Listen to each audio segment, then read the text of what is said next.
Welcome back in. New here at 4 o'clock. This week is World Breastfeeding Awareness, and it highlights the importance of educating parents on the health benefits, misconceptions, and even support resources surrounding breastfeeding. While over 80% of babies in the U.S. are breastfed at some point, many parents are still facing a lot of challenges. So joining us in studio to share some insights on breastfeeding benefits and support is Dr. Lauren Rhodes from Denver Health. Dr. Rhodes, thank you so much for coming in this afternoon. Yeah, absolutely. Thanks for having me. Yeah, I know this is a topic we could talk forever about. We've got a limited time, but let's just talk about dive into some of the misconceptions about breastfeeding. Yeah, absolutely.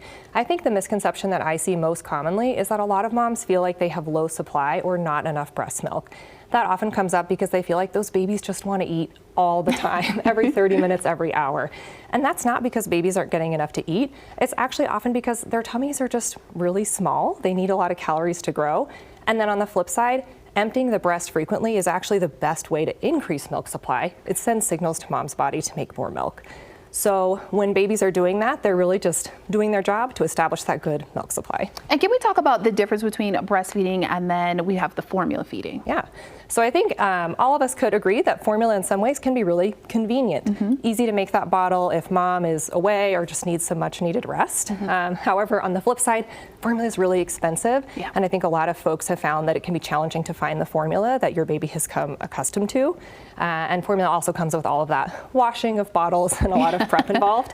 While breastfeeding is technically free, I think a lot of us breastfeeding moms will tell you there's a lot of unpaid labor involved. But for me personally, I don't think that there's anything more convenient than being able to pick up my baby in the middle of the night and feed him and just play him right back to sleep. That's right, easy access for sure. Let's talk about, is there any health benefits between the two that differ? Yeah, so certainly I always say formula has all of the nutrition that your baby needs to grow. Breastfeeding has all of that same nutrition with the added benefits of some immune protection.